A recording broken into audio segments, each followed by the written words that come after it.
What is up, everybody? Welcome back to the Real Frame Reviews. I'm Scott, and today we are reviewing Life of the Party. Life of the Party is co-written by Melissa McCarthy, starring Melissa McCarthy, directed by Ben Falcone, and it has a slew of actors and actresses that you've seen before that play a role in this movie. Too many to name, although I did enjoy most of their performances. Life of the Party is about Melissa McCarthy, who is a middle-aged woman, a wife of 23 years, and she has a daughter in college, and right as she thinks everything is going fine, her husband says he wants a divorce. What happens is she slowly realizes all of the regrets that have built up in her life, and there becomes just one that she really wants to sort of change, and that is getting her degree, which she has one more year left to do so. And lo and behold, she is going to re-enroll into the school that her daughter is currently at, and hilariosity shall ensue. I was actually thinking about something different to say, but anyways, whatever. I'm not redoing this. So I had zero expectation going into this movie. Melissa McCarthy has not really been...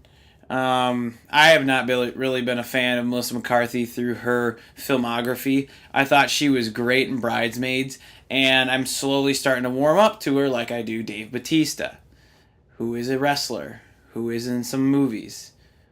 Most notably Drax the Destroyer in Guardians of the Galaxy Volume 2, and the new... whatever. Fuck, dude. Okay, now I'm really thinking about restarting this, but again, I'm not going to, because I'm against it. Anyways, so this movie has a lot of good laughs. It really does. Now, I'm not really big into the whole physical comedy, like Melissa McCarthy lights something on fire and then blows the fuck up. Like, I'm not into that, really. She does that, and it's not very funny. For the most part, she is funny, and it's what she's doing with this character of Deanna, and as she goes through dealing with her friends and her daughter's friends and professors and students and all that stuff, she plays a great character, and I absolutely loved every minute that she was on stage or on screen. Anyways, and this movie does. It has a lot of good laughs and some heartwarming moments, and it doesn't really follow that whole, outline for, a comedy where, you build back up, you get your issue or your conflict, and then you have to try to solve that, and then there's, the defeat, and then they come back and rise up. She never has a full-out rock-bottom moment, like you would see in normal comedies or dramas or even romantic comedies, especially romantic comedies. But what happens in this is it takes a little bit. It's an issue, but it's not really that big of an issue. And what they go through is a lot of fun because she becomes a part of her daughter's friends group, and you see her help solve some of their problems, and they help her solve some of her problems, and it's a really good time. It really is. I've smiled throughout most of the movie, but then there are times where I'm shaking my head, and mainly it's because of the directing. Okay, the directing gets stupidly bad. It would be like right now if the freaking camera was shaking. Okay, and then it also would be if I were like this in the freaking frame. All right, but I'm like supposed to be talking right now, and here I'm back, here I'm off, here I'm back, here I'm off. It's like, dude, what are you doing? You just directed I'm assuming a big budget movie with Melissa McCarthy as the lead, and your fucking frame is all over the goddamn place. Sorry for swearing, but it's unbelievable. And then they have one of the worst tracking shots I've ever seen, and it's cut horribly. And my only thought is that, wow, I wonder what the shit they cut out actually looks like, because this is bad. And, you know, they're walking, and Melissa McCarthy's getting cut off, and then she's back in frame, and it's doing this, and I'm like, oh my God. Oh my God. Oh my. Ben Falcone, or Falcone, whatever the hell your name is. Dude, what were you doing? Yeah, just shaky frames, and it's like, dude, fuck. Wow. Anyways, I have another gripe, and I saw that this was a 37% on Rotten Tomatoes. Look, I understand the script isn't that tight, but it's nowhere near this bad. Like, if you see this 37% on Rotten Tomatoes, don't worry, man. Like, get out there and see this movie. I'm sure you're going to laugh. Now, there are times where you can see the punchline coming. You can see it.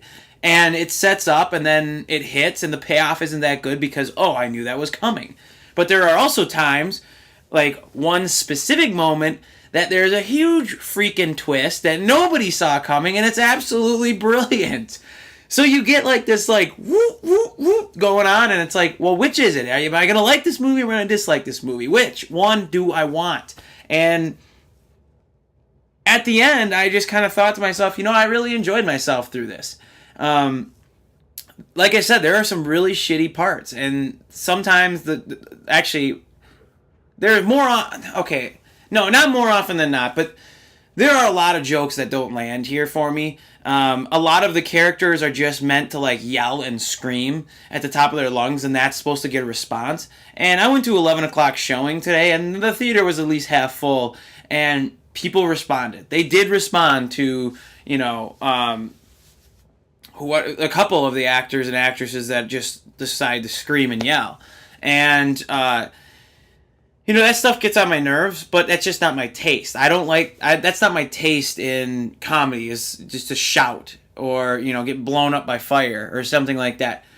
But just the small little nuances that Melissa McCarthy brings to the table through her character, and then the relationship that she has with all of the other characters, there's really great chemistry in this, and I love it. And of course, then there's the bitchy girl. Every movie has one, and then there's the dumb girl. Every movie has one, and it might not be a boy, or I mean a girl. It might be a boy, but still, you get those every time. There's a dumbass character. There's a bitchy character, and it's like, oh god, what was the point of that? And then, oh yeah, we can't forget about the celebrity sighting that just randomly appears, and it's like, it just seems shoved in. Like, oh, we can schedule her for this day? We're putting her in the movie. Those are the kinds of things that I wish this didn't do. I wish this screenplay was a little tighter, alright?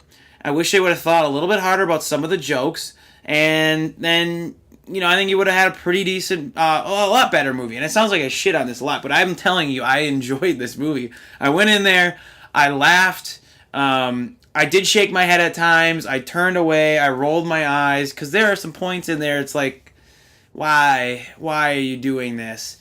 Anyway, please, don't listen to what the reviews say. Roger Ebert's website gave it a 2 out of 4, I think. I'm giving it a 2.5 out of 4 stars. I enjoyed it. I thought it was funny. I thought it was better than I Feel Pretty. I think it's... you know, it's a lot easier to watch than some of the movies that have come out late last year, early this year. So get out there and enjoy it. If you like a laugh, you want a good time, go see it. You might laugh. I mean, actually, you will laugh. You will laugh. But you should enjoy yourself. Go see it, Melissa McCarthy. Sorry about the beginning of this. I didn't feel like going back and chopping it off and starting all over again, because I did that with the Black Panther one, and it didn't really matter. Did like 30 fucking takes with that Black Panther intro, and it just, God. It's Friday, yo. See ya.